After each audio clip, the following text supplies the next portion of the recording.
Good evening, everyone.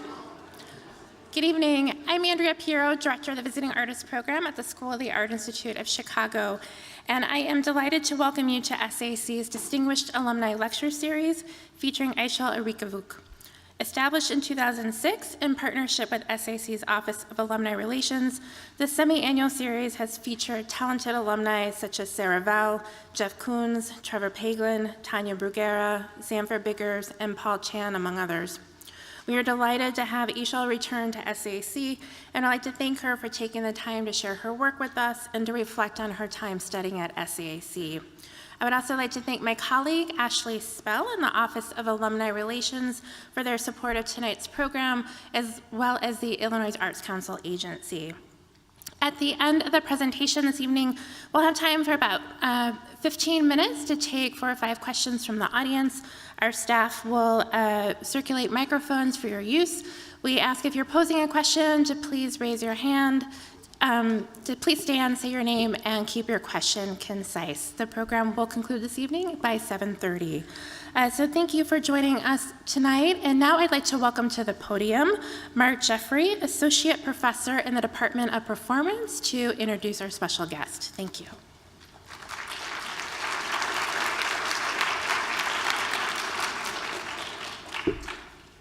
Hi, everybody. I've never done this before.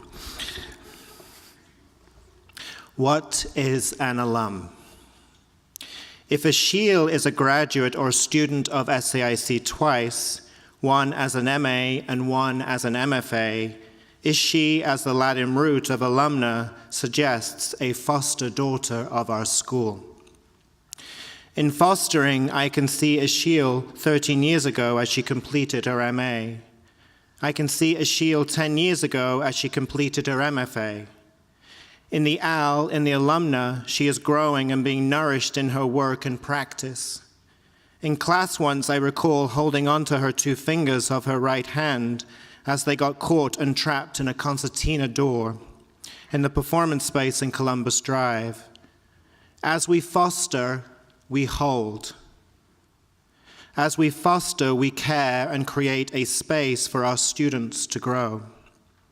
Like Işıl, does our time with you all become a fostering or fosterage, to rear, nourish, and grow you all as artists, scholars, and designers, and to consider the unknown and not knowing, to consider ourselves as citizens and human beings?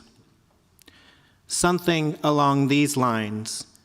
When we started to study, we had no idea what we were making, but from the beginning, we had open hearts.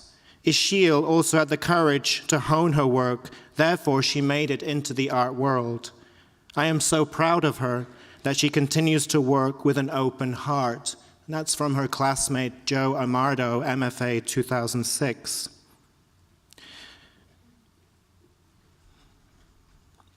What does an art school education give one as one moves from school, and in the case of Işıl, back to Istanbul, back to Turkey, and back to the Middle East in 2008? Is one's practice post an MA in Arts Administration in 2005 at SAIC informed by the following classes? Arts Ad, Critical Issues in Contemporary Culture, John Corbett. Arts Ad, Arts Organizations in Society, Nicholas Lowe. Arts Ad, The Collaborative Project, Ellen Rothenberg. Arts Ad, Contemporary Arts Seminar, Catherine Hickson. Arts Ad, Lore, Politics, and the Arts, Michael Dorff. Or is one's practice post-MFA in Performance and Studio at SAIC informed by the following classes? Graduate Performance Seminar, Faith Wilding. Grad Projects, Mary Patton. Graduate Writing Workshop, Matthew Gulish. Artist in Residence Program, Goat Island. Editing Strategies, Shelley Fleming. Graduate Projects, Matthew Gulish. Bordering on Fiction, Frederick Moffat. Graduate Projects, Shelley Fleming.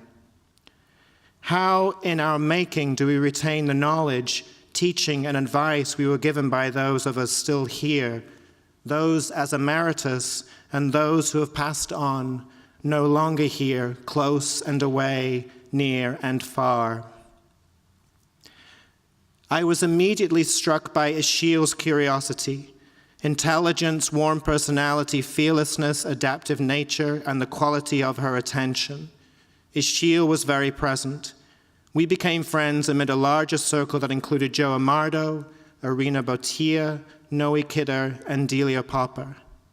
Işıl and I collaborated on sound, writing, video, and performance projects together with one another and also with others in this group. She was a great performer and was constantly experimenting with how to weave her interests in performance and storytelling, particularly narratives that blurred the line between fiction and non-fiction.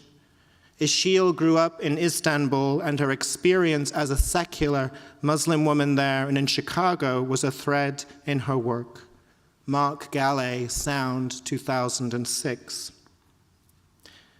Işıl's work finds its core in social and political events blended with fictional components. She primarily works with stories that have a fantastical or absurd element that challenges the viewer's ability to believe them.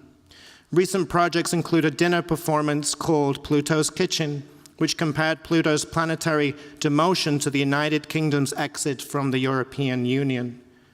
Interested in shifting borders and geographies and isolations from each other, Işıl used the theme of a breakup for the performance and took it to the kitchen, which everyone can relate with food. In 2012, Işıl received the Full Art Prize, the first contemporary art prize of Turkey. She is also the first recipient of Spot's Production Fund Artist Grant. Işıl has participated in numerous international exhibitions and residencies, and her work has been published in journals worldwide. Selected exhibitions and performances include the Block Universe in London, the Yama in Istanbul, Salt Galata in Istanbul, Salt Ulis in Ankara, Turkey, the Rampa Gallery, Istanbul, and so on and so on and so on. On the evening of April 26th of 2016, the 30 by 20 foot screen on the roof of the Mara Pera Hotel in central Istanbul, host to the community-driven public art project Yama, stopped playing on a loop the video, Time to Sing a New Song.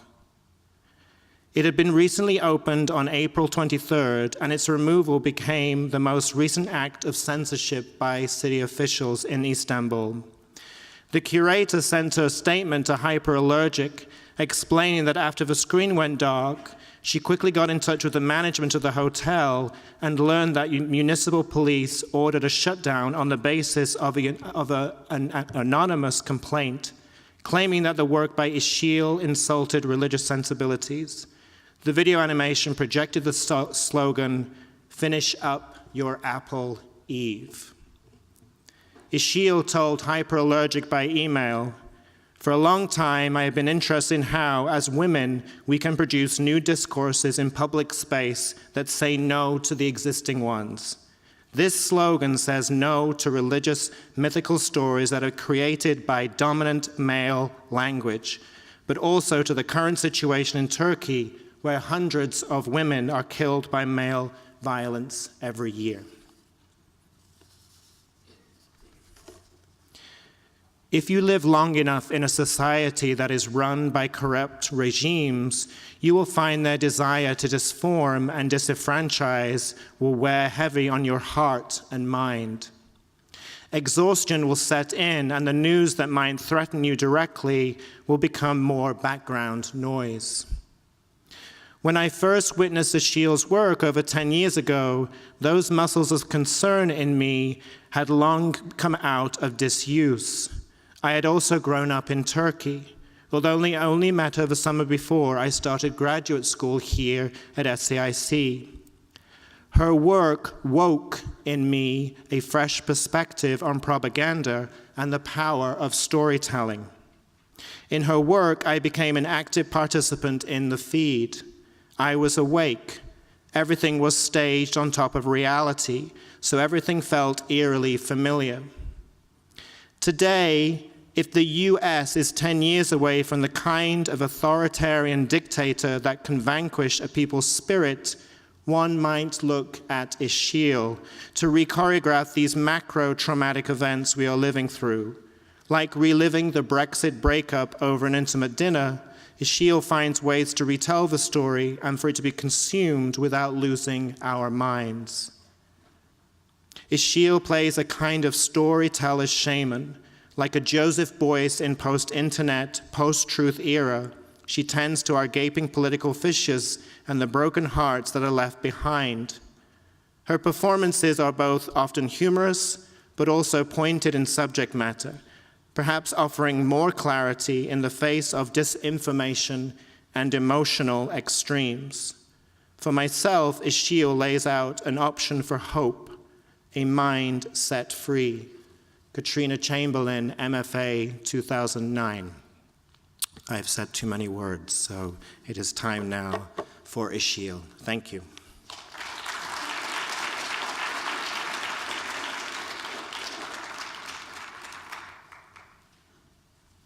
Hello.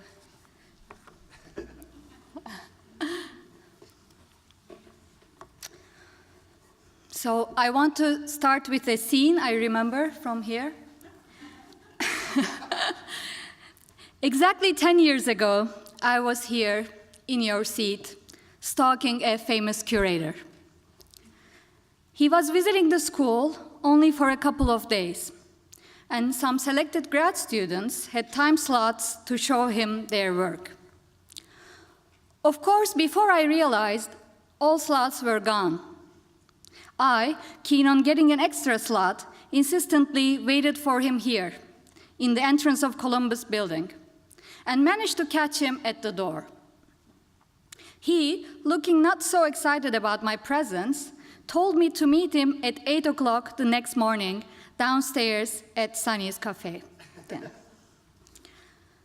I came back the next morning, all prepared and ready to burst. He arrived at 8:20, extremely hangover, and obviously very, very hungry. And this is the scene I remember. Him inhaling his eggs and sausage, while me trying to show him my video work, which was based on 15 minutes pure dialogue.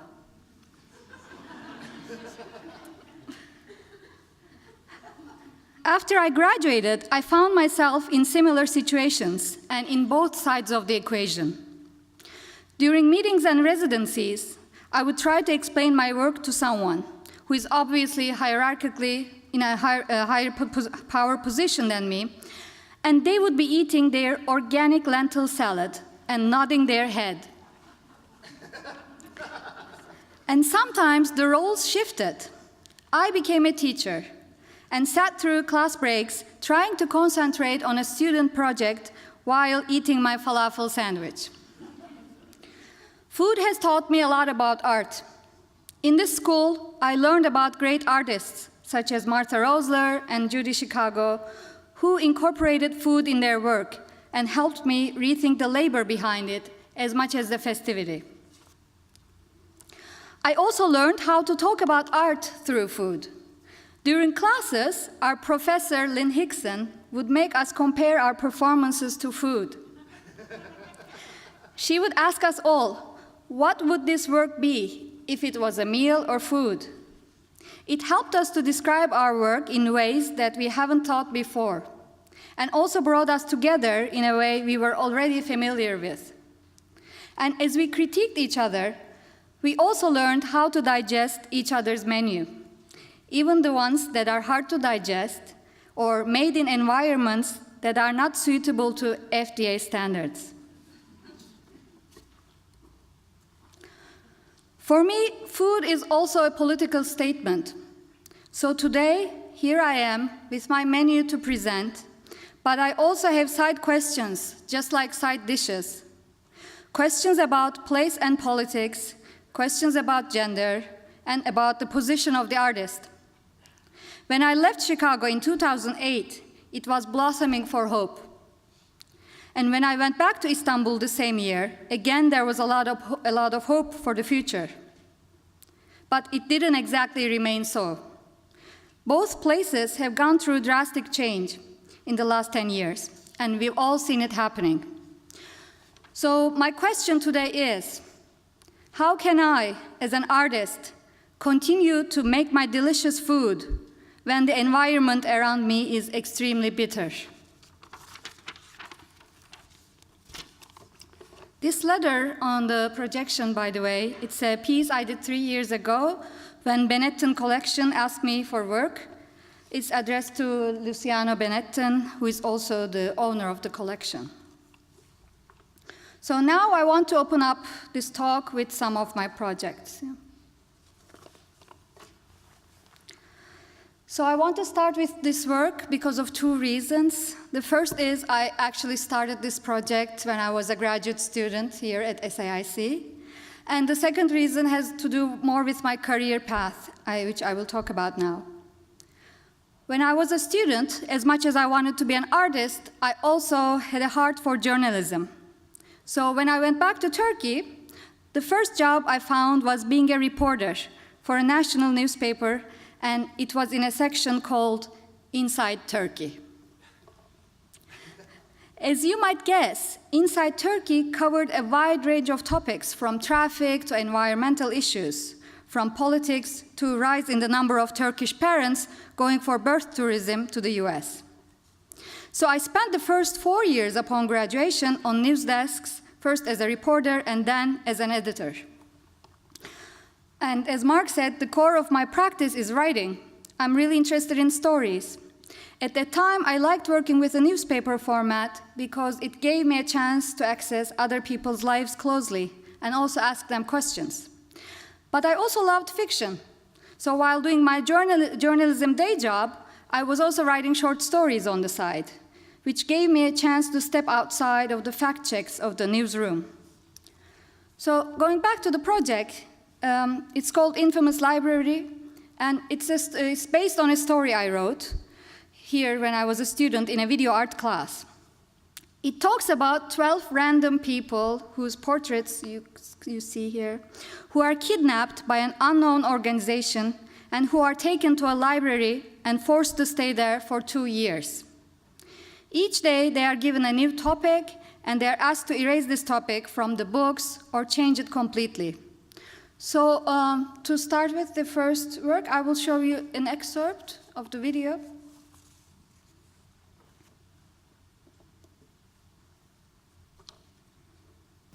In the first half of September 1980, a strange incident happened. 12 people were telephoned in the middle of the night to join a group referred to as Liberation Front. They were told to leave their houses immediately, and they would be picked up by a red van. They were told, "This is an emergency situation." What do you want me to call you? March. March? I don't know, March. There were many steps we took when we climbed up. So it must have been a tall building. And then they lined us up and they untied the bands around our eyes. When I opened my eyes, I couldn't believe where I was at.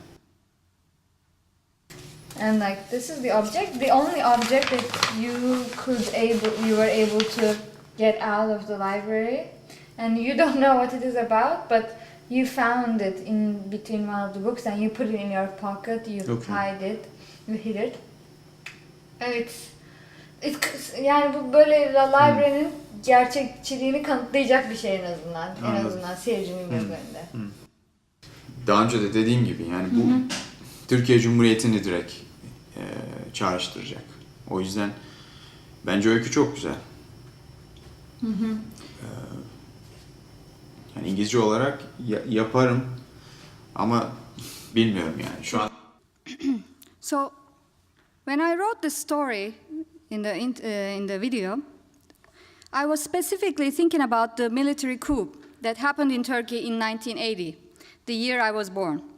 and the year during which thousands of people were jailed and thousands of books were censored, banned, or burned. Yet, while making the video, I also started to question how, in fact, believable my story was. I started to think about what makes us, as audiences and as readers, believe in certain material when it comes from a place unknown to us, and how much it actually is based on our pre-existing knowledge, our categorizations and stereotypes of the other. So this project actually opened me a door to play with fiction and fantasy, and I continued to work with the idea of pushing the boundaries of so-called reality. Of course, it's interesting to look at it from now when we are talking about post-truth and the role of media circulating it.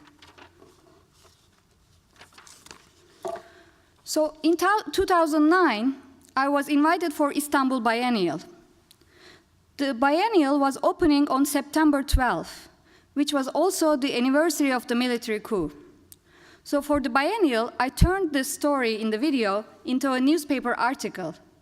And I agreed with two national newspapers, one is where I was already working at, to publish it full page as if it's their story.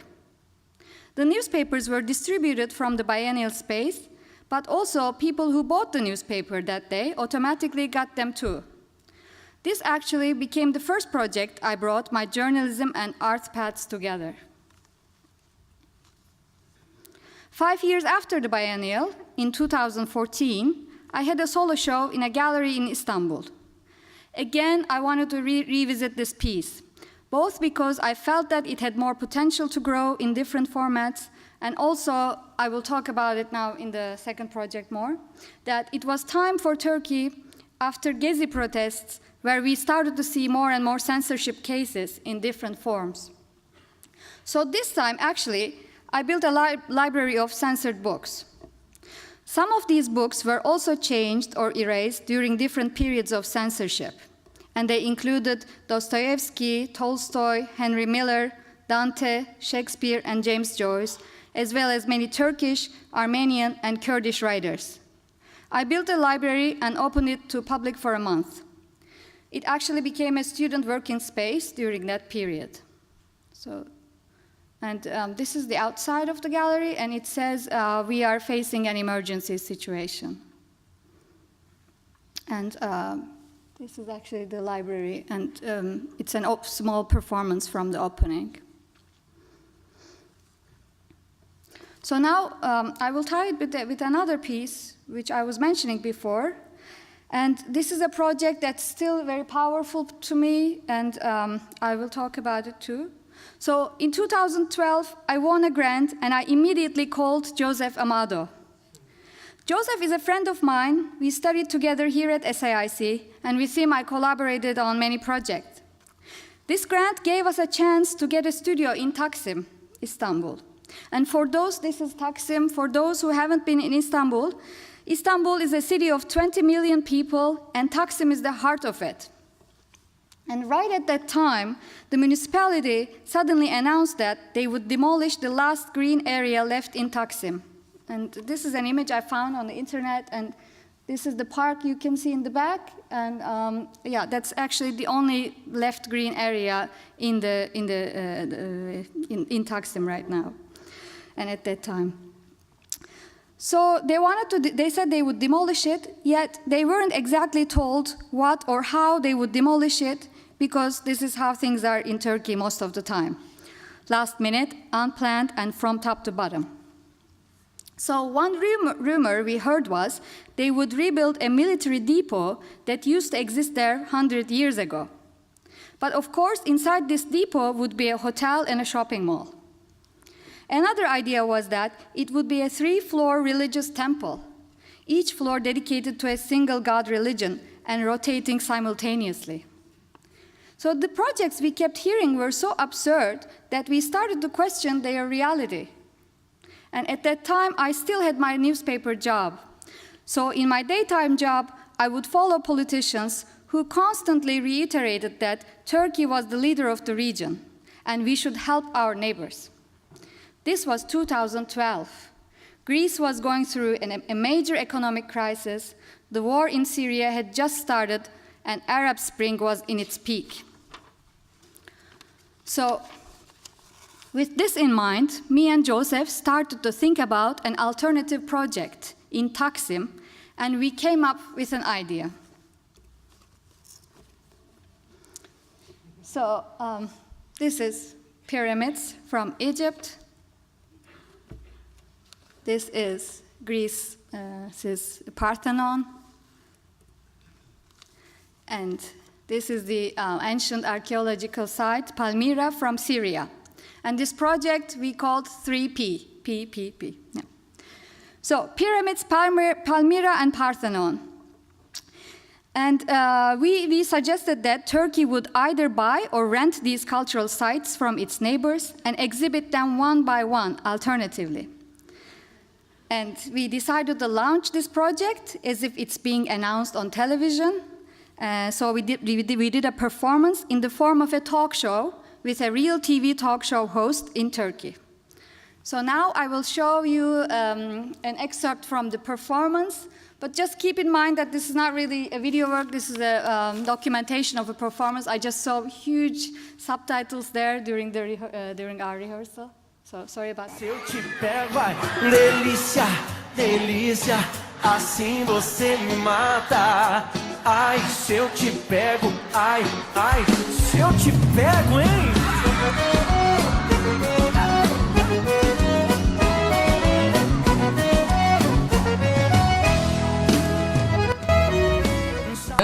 Evet, ayağımın tozuyla geldim. Nerelere gittiniz? Yanmışsınız. Oldukça uzaklara gittim. Bir mimari harikayı dolaştım. Aa ne güzel. Hangisini? Çocuklar uzun zamandır istiyordu. Bu nedenle Disneyland'e gittik. Hem de orijinaline, Kaliforniya'dakine.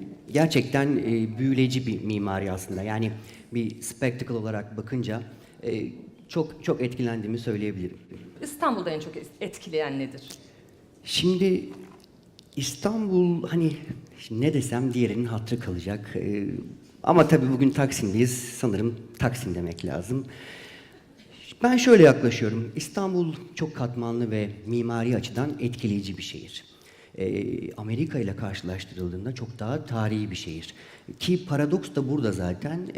Amerika'nın şehir büyüme ortalamalarından çok daha hızlı büyüyen bir şehir.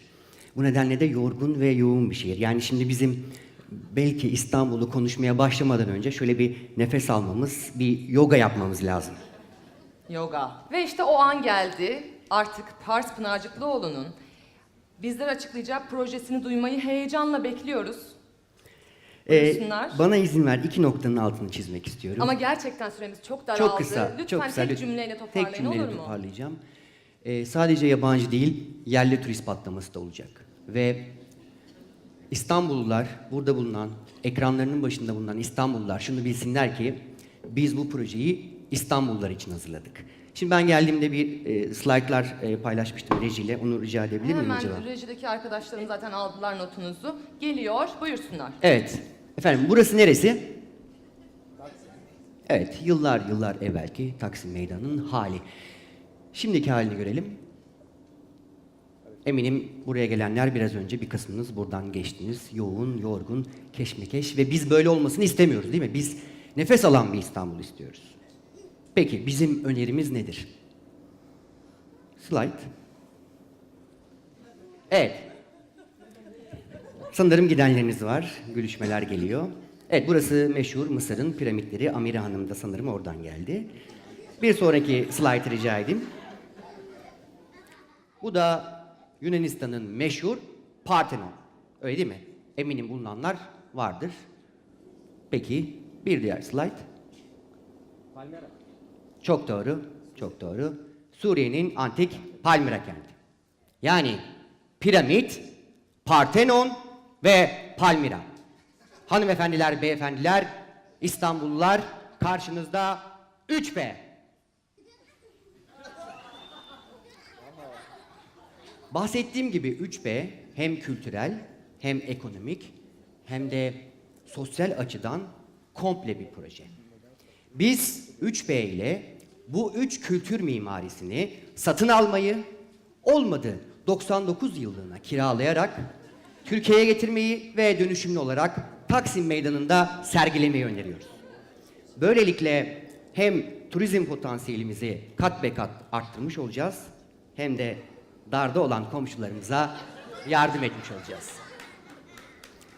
Amacımız, teşekkür ederim, sağ olun.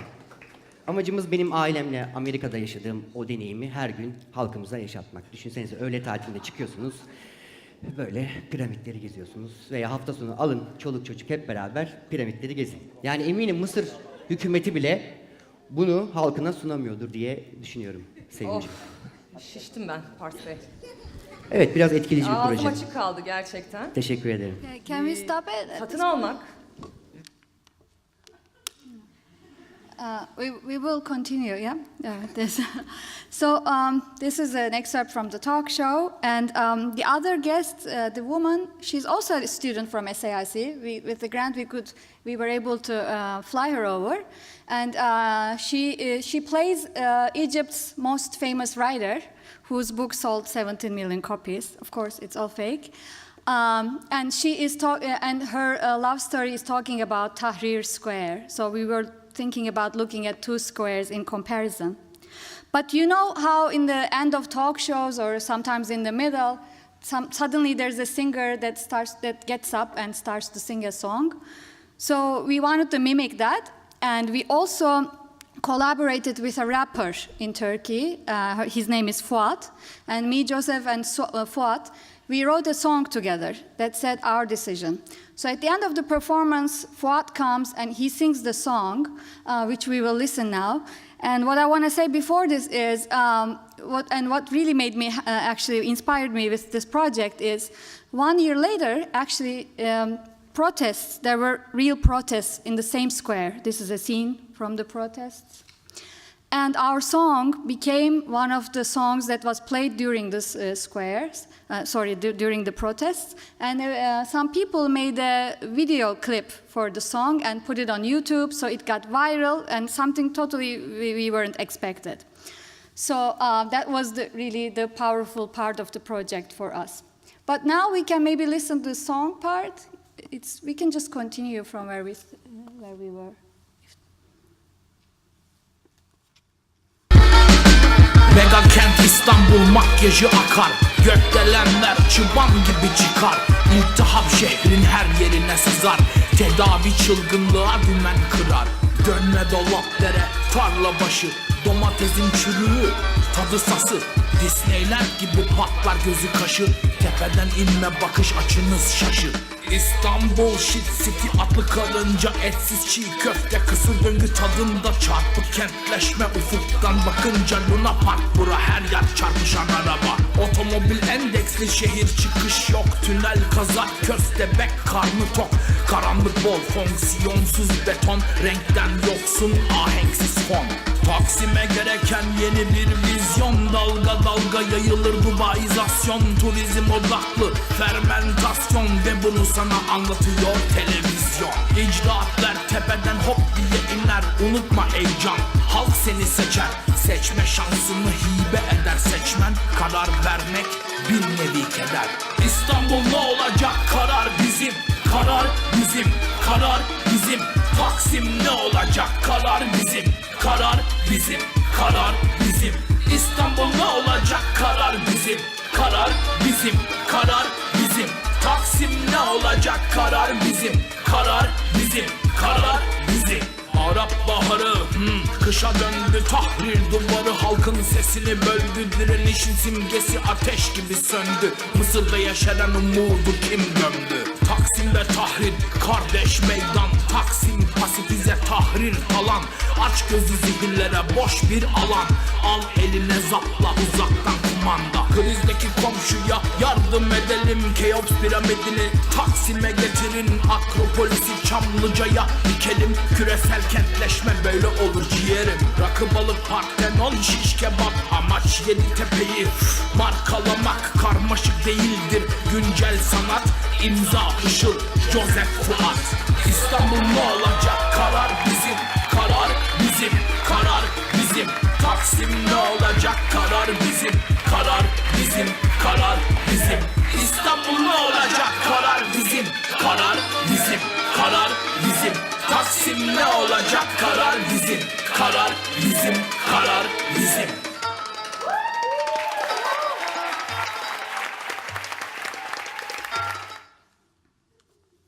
Yep. So,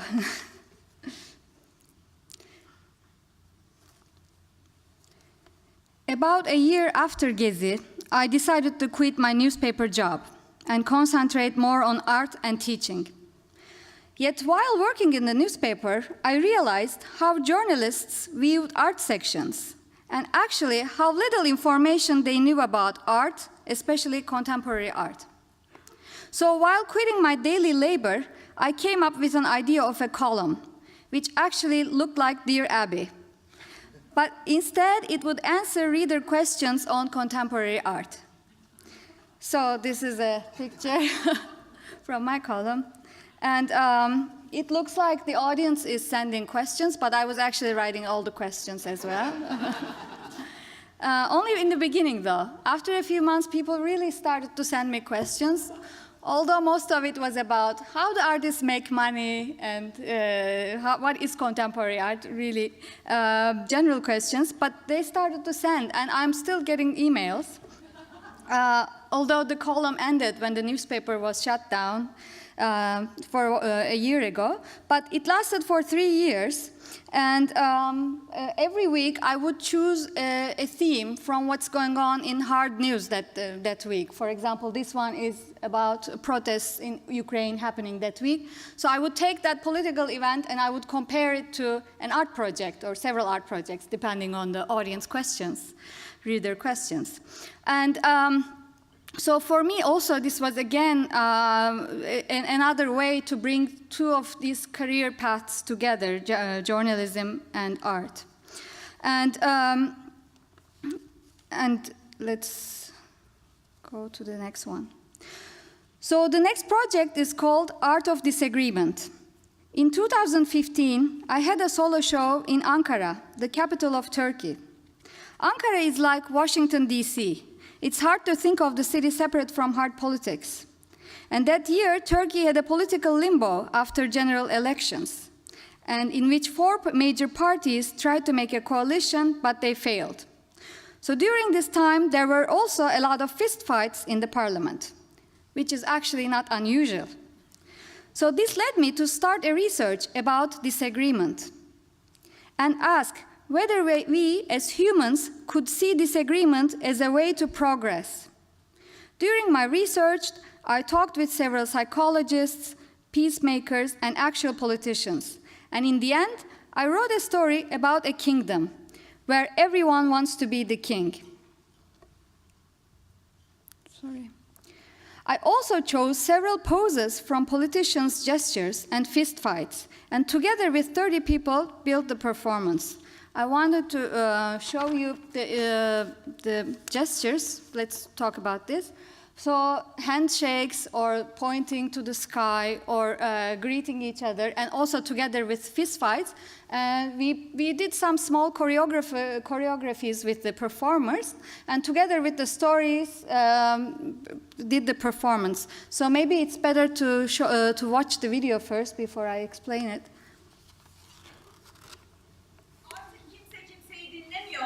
Artık kimse kimseyi dinlemiyor. Biri birine bir şey söyleyecek olursa da sen benim kim olduğumu biliyor musun? diye cevap veriyorlarmış. Bu da yetmemiş. Anlaşamayınca birbirlerine gırtlaklamaya başlamışlar. Hatta yer yer dövdükleri de olmuş. Böyle kralın kim olduğuna karar verememelerinin üzerinden tam 117 yıl 83 gün geçmiş. Kimse vergisini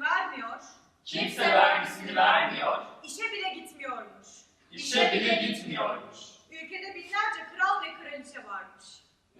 binlerce kral ve kraliçe varmış. Derken bir gün ülkeye bir kahin gelmiş.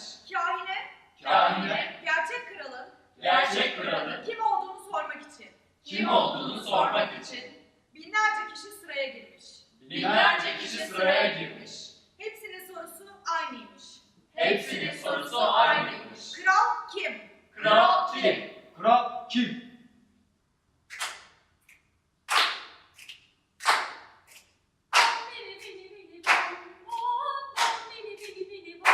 Hop! Hop! Bom bili bili bili bom bom bom bili bili bili bom bom bili bili bili bom bom bom bili bili bili bom. Sterilizasyon. Spekülasyon, dezenformasyon, manipülasyon, kalibrasyon. Bu ne ya?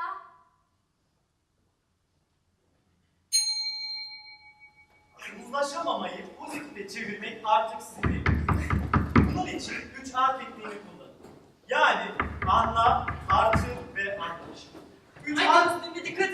3A tekniğini uygulamak çok kolay. Öncelikle karşınızdaki kişiye onun görüşlerini anladığınızı belirtin. Seni anlıyorum. Haklı olduğum bir nokta var gibi sözler faydalı olabilir. Sonra da onun sözlerini tekrar ederek size saygı duymasını sağlayın. Örneğin fikirlerinin kulağa çok mantıklı geldiğini söyleyin. Devamında ise medeni bir şekilde ona katılmadığınızı belirtin. Lakin meselenin kişisel olmadığını da ekleyin. Sizin bunu kabul edecek ve hatta anlayacaktır. Kahin gelenlerin hepsini dinlemiş. Kahin gelenlerin hepsini dinlemiş. Ve şöyle demiş sonunda. Ve şöyle demiş sonunda. Ne kadar enteresan. Ne kadar enteresan. Sizi çok iyi anlıyorum. Sizi çok iyi anlıyorum. Aslında Hepiniz kral olabilirsiniz. kral olabilirsiniz. Bunda bir sorun yok. Bunda bir sorun yok.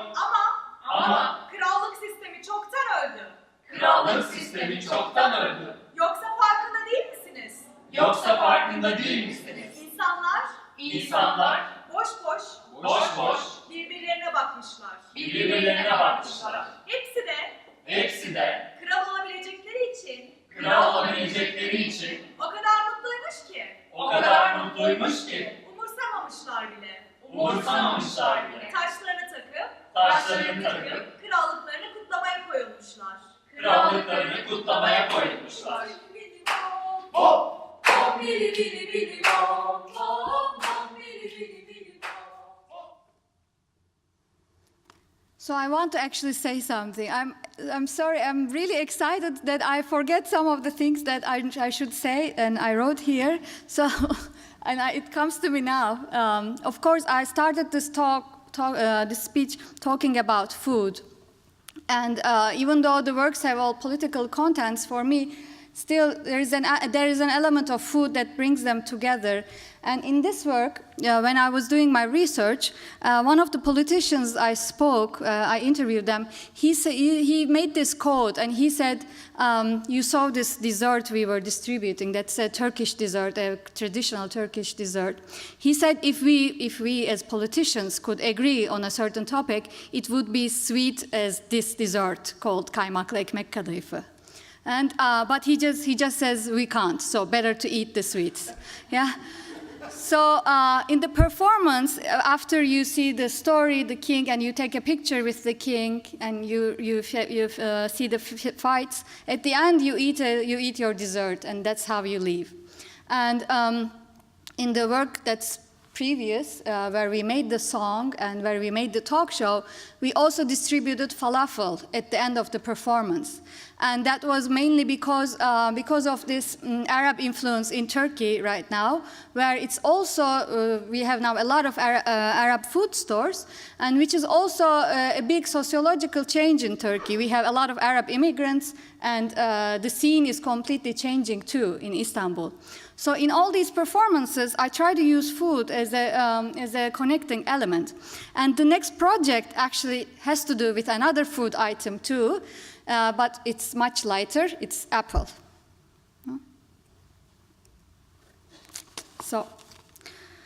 And maybe I should just speak, and I should say that this is the work Mark mentioned that got censored, but not this image. And if this censored, maybe I would understand more because of the figures. But this is just the poster I made for the work to announce it. So in 2016, I was invited to do a public video work on top of a hotel in Istanbul. And this was a time in 2016, and the opening was right after Women's Day, International Women's Day, March 8th. So I was really inspired, actually, what was going on in these women's protests, in the women's protests, because of the language. It was really very humorous, very witty, and also it was laughing, yeah, and it didn't exactly position itself as the victim. So I kind of wanted to respond to this, and I made a video work that basically just had a slogan, yeah? And this is the view. It's a really very visible work, actually. And it says, this is Havva, and it means Eve in Turkish. And the slogan said, Eve, finish up your apple. Yeah? And at the end of the animation, there was an apple turning into a woman's face. So maybe actually better to show you the video first and then talk about it.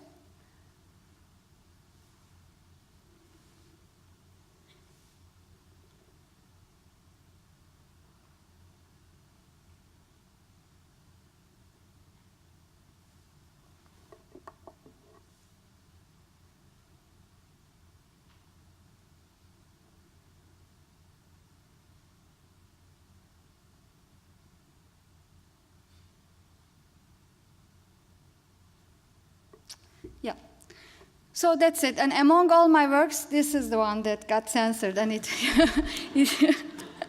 and I don't know if I should laugh at it or what, but it says something. So the work opened on the top of the hotel, and 3 days after its launch, I received a call from the curator. And she said the municipality police came and shut down the work. And they said first it was because of insulting religious views, and then it turned to be due to visual pollution. And of course, I was afraid. My first reaction, I had to find a lawyer. I hadn't had a lawyer before.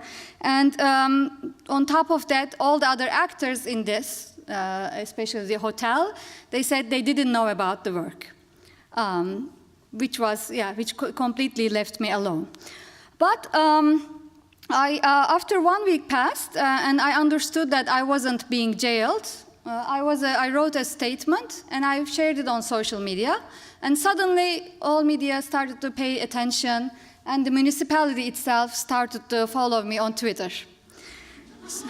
So I took it as a positive sign, and I made my complaints, actually asking what consists of visual pollution in a city actually like Istanbul, where even the bridge, its main bridges are covered with neon lights.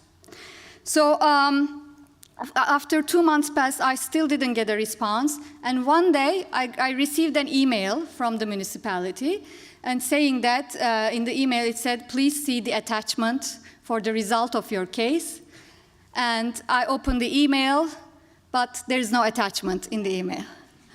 So exactly, this is how things are in Turkey. And again, like I was wondering, I understood I couldn't get a legal response. So what can I do if I don't have a chance to find my way legally?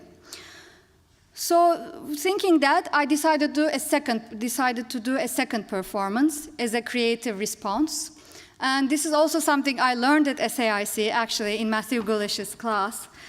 And I thought it was just a class exercise, to be honest, when I was a student, but it became much more powerful. So maybe I should also show this creative response video. İyi akşamlar. Ak Büyükşehir Eski Alo Yüzdeki Tarih Merkezi'ne sergili Orada Multif Brexit. Noktasal taşıt hizmetleri için 9'lu tuş değiniriz.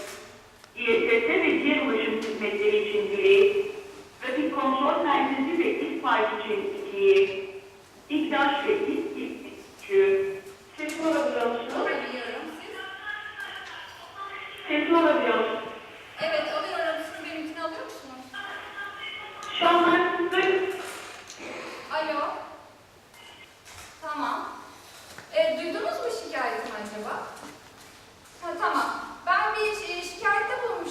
masaya. Onunla ilgili çözüm e-maili attılar bana bugün ama çözümde şey yoktu, ek yoktu.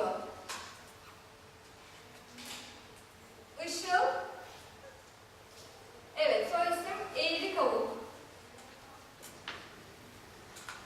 Marmara Pera Oteli'nin tepesindeki ekranın zabıta tarafından durdurulması.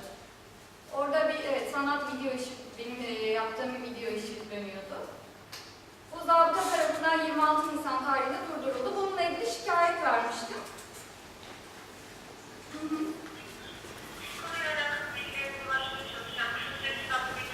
Tabii. Tamam.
Tamam, şimdi edeceğim.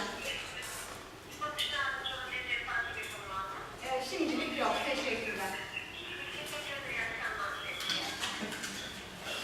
Yep, we can stop it.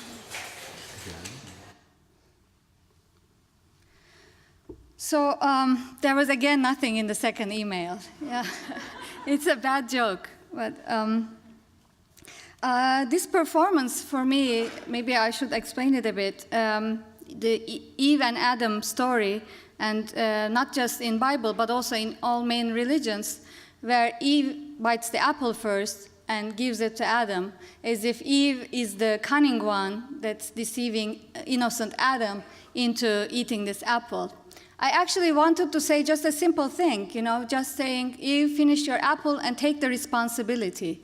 And for me, this was, as much as it's naive and a small animation, it was a way to say or reverse the existing narratives about the stereotypes we attribute to women and genders. So even though the work was censored, there was a lot of support to it from different communities, and this is just one of them. So after I did the creative performance, creative response, people started to send me photoshopped versions of how they would place this slogan or the video in other public places. So also this became in another way, although it wasn't on the top of the hotel anymore, it was in another way, it became also distributed. And maybe the next project I will talk about is the one that has the most with food. Sorry, this is an image from the creative performance. And I should also say, these are my students.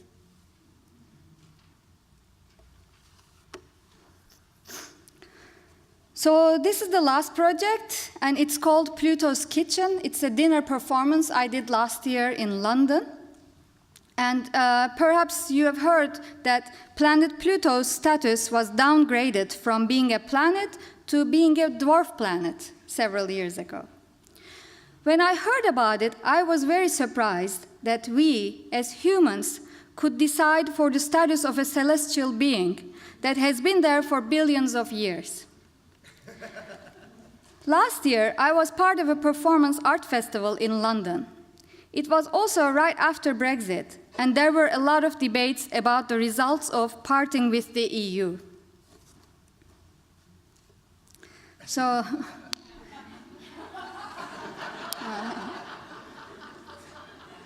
I don't know if I shouldn't explain it. Yes, this is something I found on the internet, and on the one side there is all the nice European cheese, sweets, wine and sausage, and on the other side a can of beans. I started to look into the results of Brexit, not just as a political decision, but also as a cultural change, and food was just one aspect of it.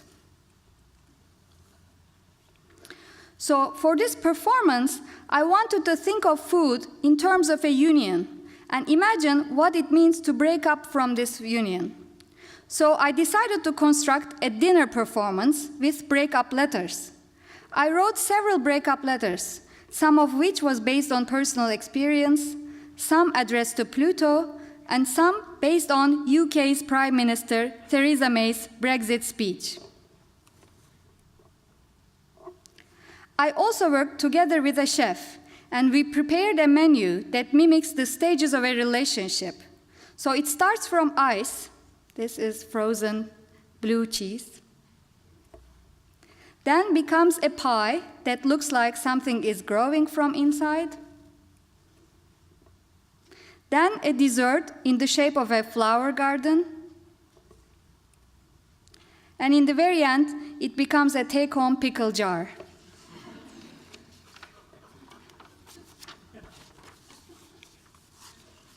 And these are some images from the performance.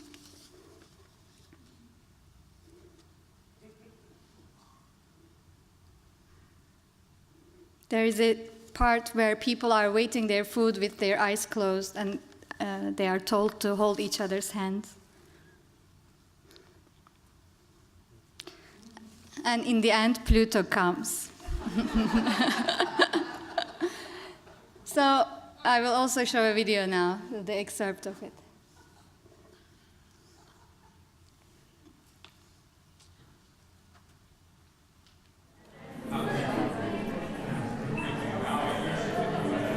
Dear Anne,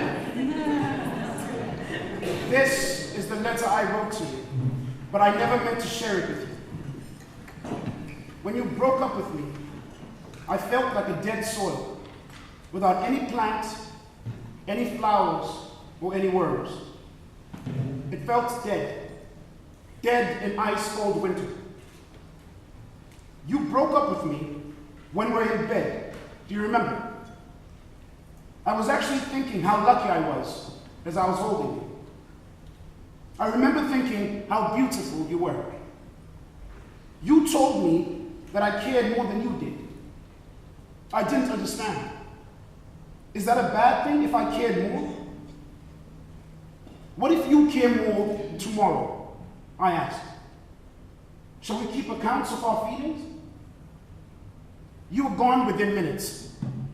I remember looking at the empty ceiling and not even getting myself to cry. It was snowing outside. And it did snow for months. This was certainly a harsh winter.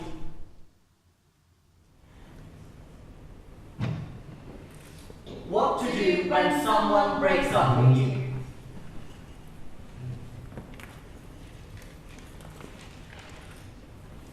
Keep your body placed next to secure and improbable objects, such as a couch or a refrigerator.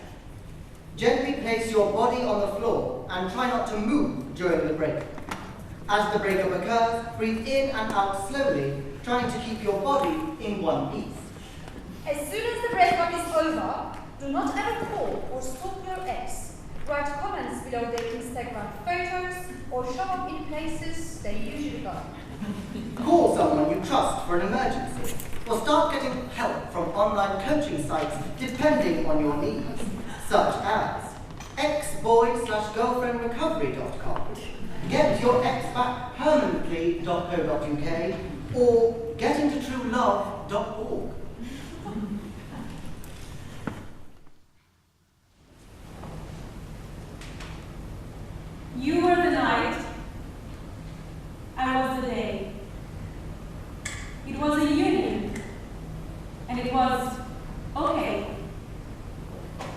If we were so different, like Greece and Norway, why did you give me a visa, Mrs. Theresa May?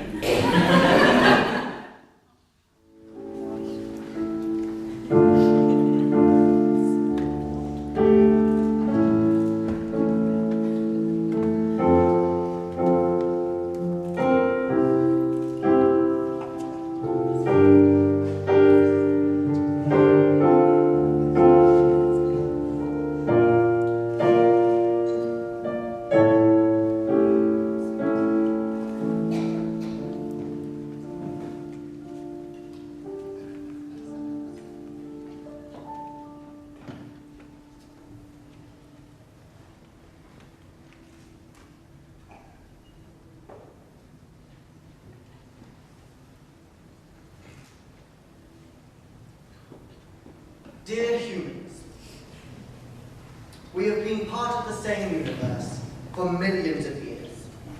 I mean, your years, because your time and mine are not the same. Mine is eternal. What is yours? Is your history just made up of wars? Dear humans, I've come to appreciate you and your achievements. Your Shakespeare, Leonard Cohen, Shakira and her movements. Although I wonder, what have you learned about me so far? Do you know my secrets, my desires? Have you discovered my faults? Well, let me tell you, they're just as dark as yours. So humans, now that we are apart, just remember I'm resting on the other side. And if you ever want me back, text me, and I'll jump in my Cadillac. So now, my friends, we say our last goodbye. Do not worry, I'll remain by your side. And if you ever want to form another union, be sure to get a good and wise opinion. So, my friends, that's our last goodbye. Pluto says it's time to go. Take a piece of me wherever you go.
So, while ending this lecture, I thought of a book I had read when I was a student.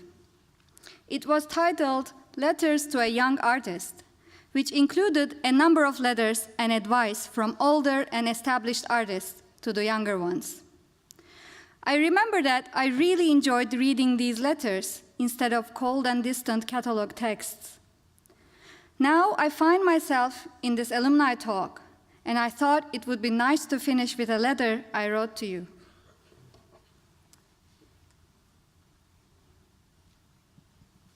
Is this on? Okay.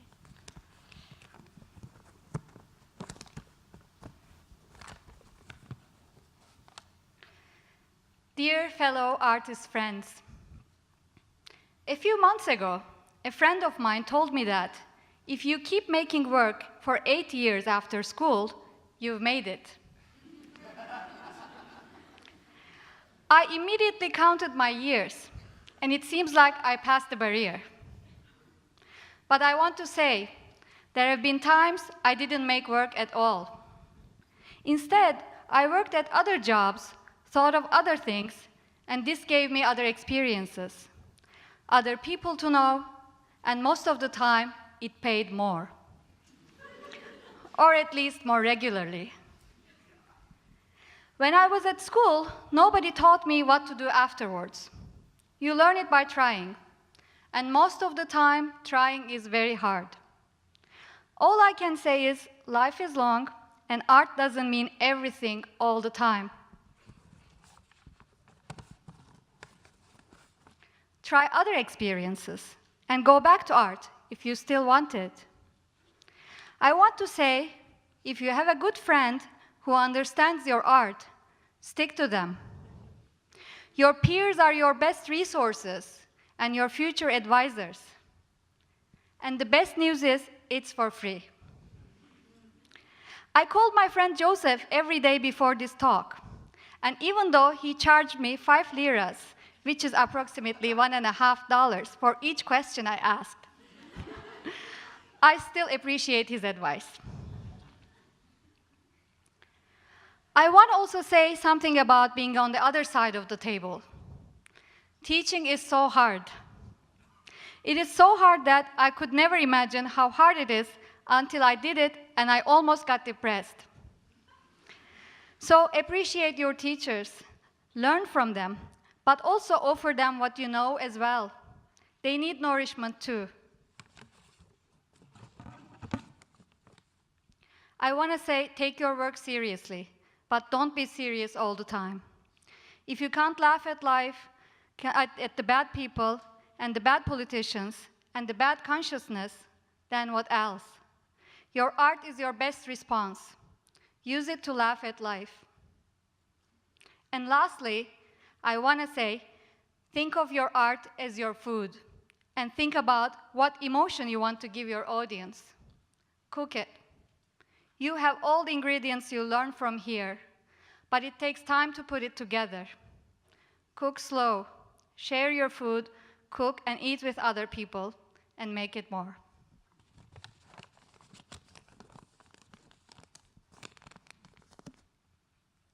Thank you.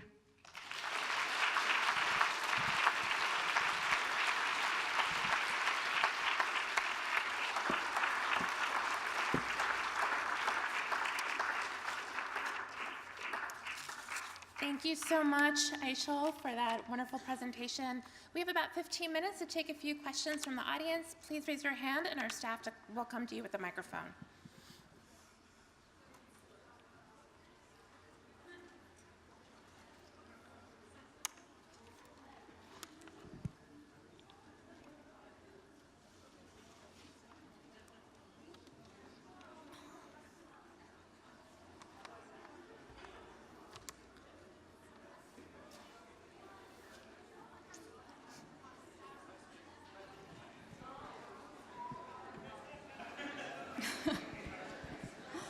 Here you go.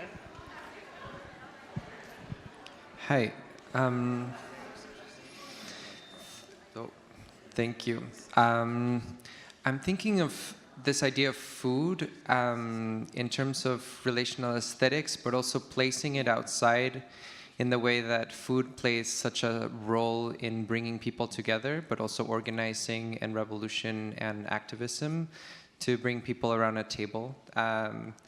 And how does being here at SAIC and having sort of the lineage of Rika Trevaniha and etc., like people that are working with food, but then also bringing it to Istanbul and other places and how it's received? So actually, when I was a student here, Rika Trevaniha, he came and he cooked for us. Now I remember it, in Sani's Cafe. And I remember that it was the most spiciest Thai food I ever ate, yeah? I cried, but I ate it all because it was art. Yeah. I suffered, but but I really liked the idea that he brought us together on the table. And I remember at that time there was a class on relational aesthetics I took, and we read a lot about it.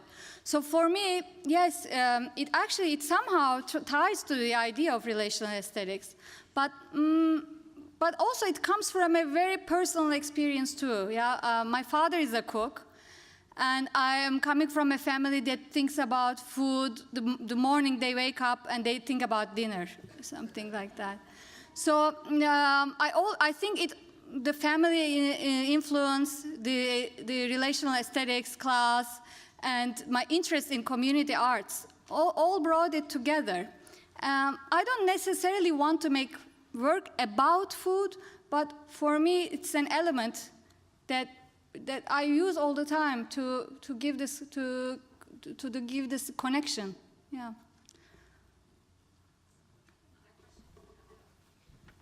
Hi, thanks very much for this wonderful and delicious talk.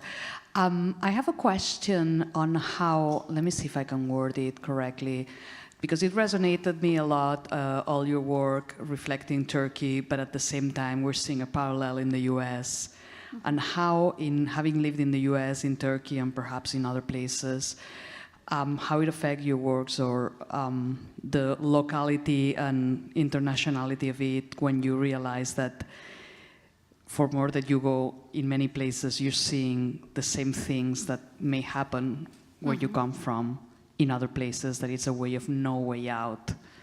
I don't know if it has, for me, it's been very visceral, certain aspects. And yeah, I mean, there are definitely parallel, I mean, not in the same ways, but maybe in terms of feeling, what you have experienced in the last years, in the recent times, we have experienced it just maybe like 14 years or so, yeah.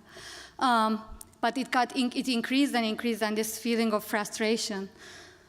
But I used all of it as in a way, as an inspiration, yeah. And like you are saying, locality is important. This last one, for example, about Brexit, is specifically is coming from that location. And I'm glad it resonates with it, you can relate to it. And right now I live in Berlin for the last 6 months. I'm teaching there. So the last things I'm thinking about is definitely coming from there. So locality is really important, but at the same time I want to communicate it as well. So not just make it for that audience, but on a larger aspect. And maybe what we are experiencing now is also what's bringing us together in a way. So, I don't know. Yeah.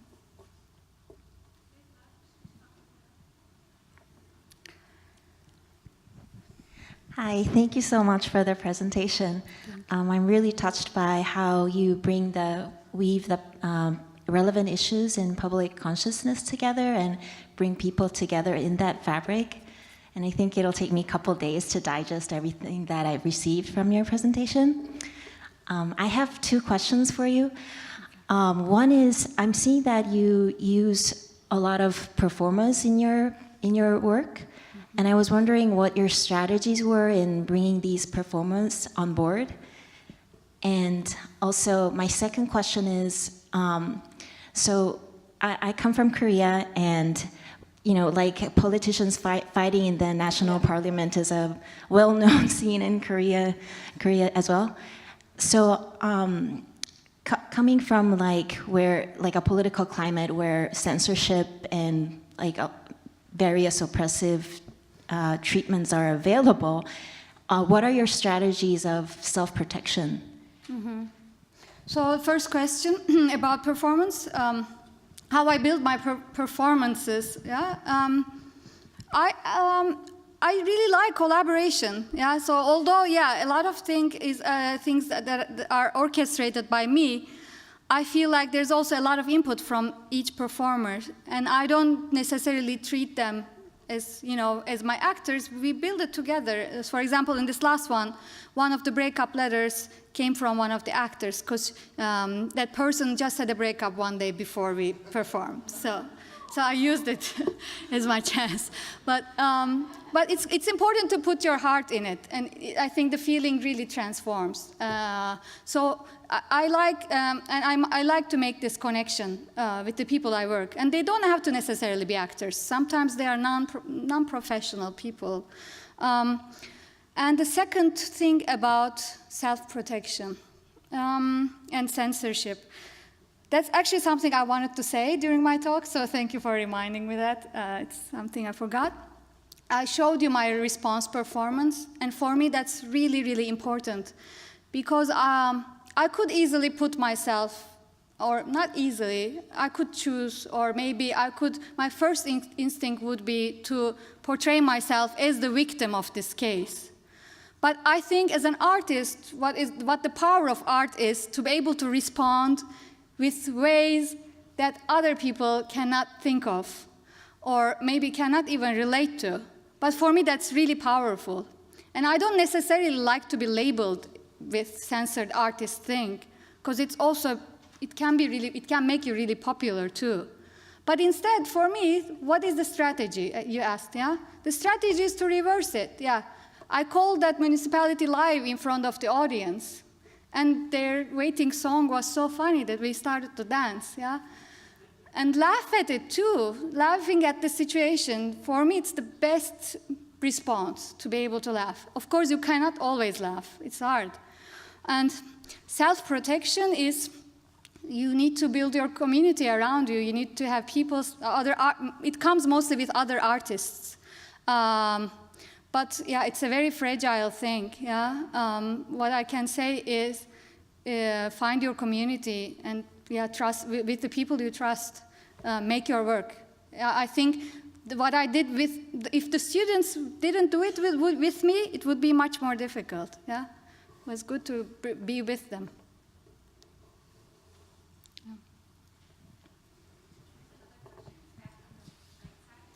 Thank you so much for the talk.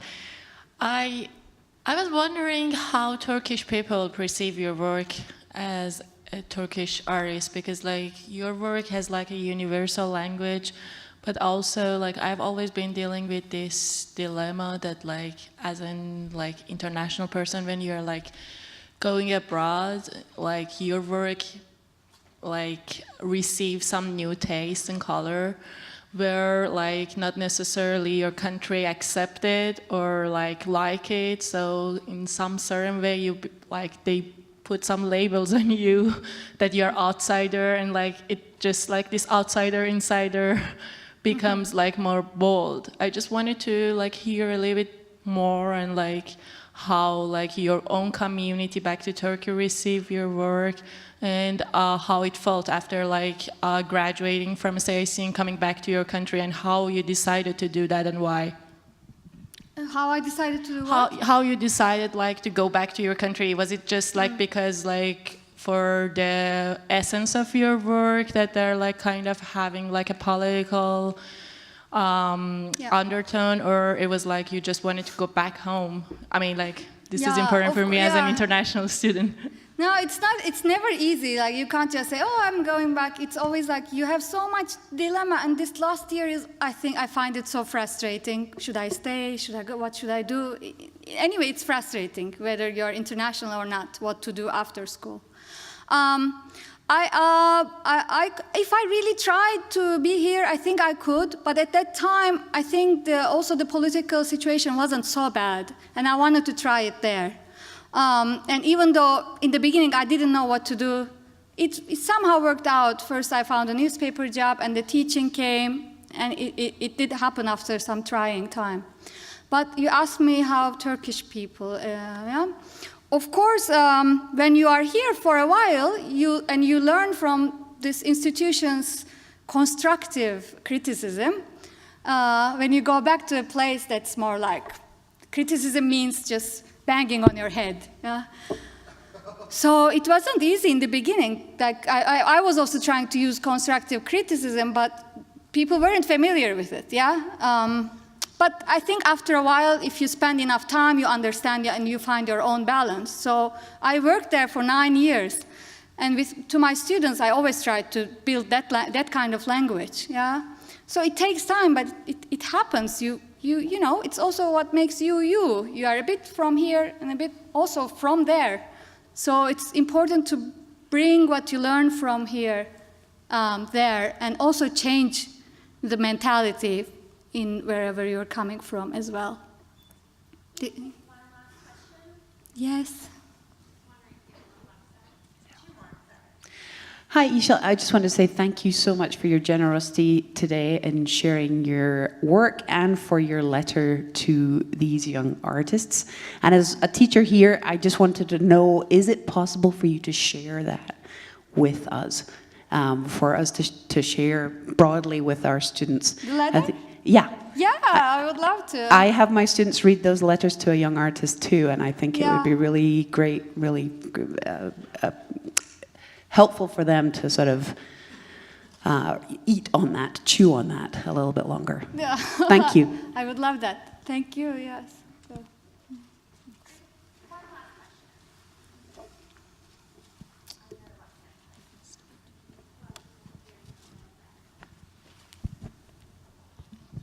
Hey. Hey. I want to know, what is your favorite meal? And how do you feel that the flavors of your favorite meal might resonate in your work? My favorite meal, how it resonates on my work. I mean, I don't know. I like food a lot. It's hard, the question. So can I just answer like my... It's like sometimes you want something, you crave. I haven't been in the US for 10 years, and today I wanted to eat a burrito for lunch. So I went and I ate that. So today that was like really delicious meal for me, and the feeling I got from it was that satisfaction, you know, and also this craving. But how I put it in my work is a little bit like how I tried to say in the letter, yeah, and I really like this aspect of it. We could associate it so simply, and we could share it in such a common way, and I really like it. And I don't know if I always can give you the taste I take from my burrito, so I'm sure what you take from yours is different, yeah? But I believe even making your work or making your dinner, whatever, in both of them, if you are paying, if you are really putting your energy, your heart, and it will sound cliche, but your love in it. Even with your communication, with how I talk with my students, I see this common acts as a therapy in a way. How I see myself around the dinner table, in class, yeah. So maybe it comes from sharing. Thank you. Thank you. Yeah.